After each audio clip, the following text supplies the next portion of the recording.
Welcome back to another in our series of the parables of Jesus. Our parable today comes from the Gospel of Luke, chapter 18. Chapter 18, we'll begin reading in verse 9 through verse 14. It is the parable of the Pharisee and the tax collector. He also told this parable to some who trusted in themselves, that they were righteous, and treated others with contempt. Two men went up into the temple to pray, one a Pharisee and the other a tax collector. The Pharisee, standing by himself, prayed thus: God, I thank you I'm not like other men, extortioners, unjust, adulterers, or even like this tax collector. I fast twice a week. I give tithes of all I get. But the tax collector, standing far off, would not even lift up his eyes to heaven, but beat his breast, saying, God, be merciful to me, a sinner. I tell you, this man went down to his house justified rather than the other. For everyone who exalts himself will be humbled, but the one who humbles himself will be exalted. A poem by Mart Taylor, entitled Vanity and Pride.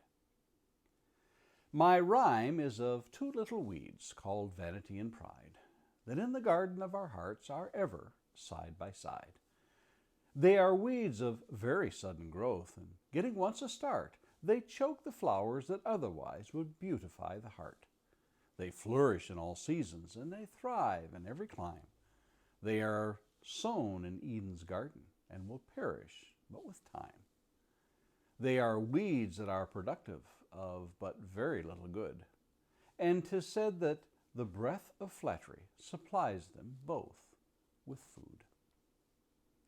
C.S. Lewis wrote in his book Mere Christianity, a proud man is always looking down on things and people. And of course, as long as you are looking down, you cannot see something that is above you. Famous little quip says, swallow your pride occasionally. It's not fattening. There is a technique whereby a person may get a psychological advantage by certain physical postures. In a job interview, the one doing the interview may sit in a chair that is slightly higher than the one being interviewed. At a meeting, sitting at the head of a table gives one the sense of power. Where we sit and how we stand, what position our hands are in, all combine to tell others of our confidence or lack thereof. You may want to take note of these things the next time you enter into a negotiation with a professional salesperson. Our parable today is introduced by Luke this way in verse 9. He also told this parable to some who trusted in themselves that they were righteous and treated others with contempt.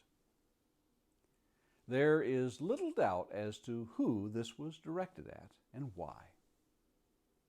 If Luke hadn't given this introduction to the parable, could I have gleaned from it what I need to know? Is there enough in this to unveil the hidden and detestable traits within? Well, I suppose that depends on if I were searching. Luke tells us that Jesus told this parable to those who trusted in themselves, etc. If I were standing there and Jesus spoke to me this way, how would I have reacted? Maybe, how dare he speak to me that way, I might demand. Who does he think he is? What right does he have? Jesus further fans the flame by placing that hated publican or tax collector next to me for comparison. He concludes by telling me that the publican of all people was justified rather than me. Now, I'm really hot. But if I had the heart of David, a man after God's own heart, what if I had that heart? I might listen just as he did when Nathan confronted him about his transgressions against Uriah the Hittite. We read in 2 Samuel chapter 12 and verse 7, Nathan said to David, you are the man. Thus says the Lord, the God of Israel, I anointed you king over Israel, and I delivered you out of the hand of Saul. David's reply in 2 Samuel chapter 12 and verse 13. David said to Nathan, I have sinned against the Lord. Then David writes a psalm about his transgression. Psalm 51, verses 1 through 3. A psalm of David when Nathan the prophet went to him after he had gone into Bathsheba. Have mercy on me, O God, according to your steadfast love, according to your abundant mercy. Blot out my transgressions. Wash me thoroughly from my iniquity and cleanse me from my sin. For I know my transgressions, and my sin is ever before me. In our parable today, we see the posture of power and pride laid against the meek and mournful, humble and hollow shell of a repentant man. I wonder at times what keeps me from becoming like these men of God who feel their own sinfulness and mourn at their sins. What's more, I wonder if my posture reveals my own pride and trust in myself.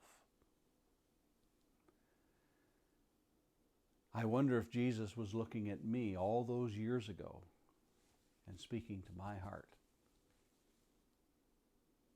Lord willing, let's meet here again tomorrow and look at another of the parables of Jesus.